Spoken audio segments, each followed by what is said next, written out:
When you try to log in to SQL Server and you got this error, that is cannot connect to desktop. To solve this error, simply change this encryption to optional, then click connect. This is the first technique. Second technique, open the SQL Server Configuration Manager. So open the SQL Server Configuration Manager.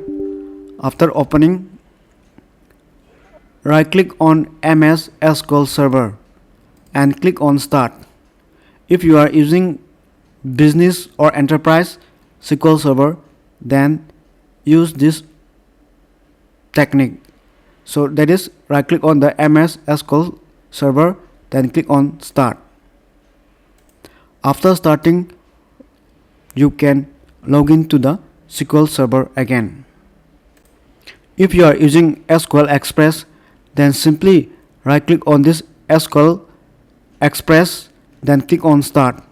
I am showing this with picture as I am using business SQL Server, so I am showing this one with picture. So simply right click on this SQL Express, then click on Start. Then you can connect to this SQL Express again. Next technique, open the firewall and select this Windows Defender Firewall with Advanced Security. Then click on Inbound Rules, then click on New Rules, then click on Port, then click on Next. Then in the port number, specify the port number here, 1433.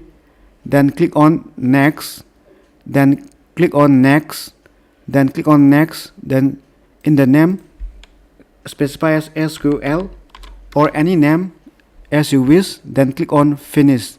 Then restart the server or PC and try to log in again. Then you can log into the SQL Server again.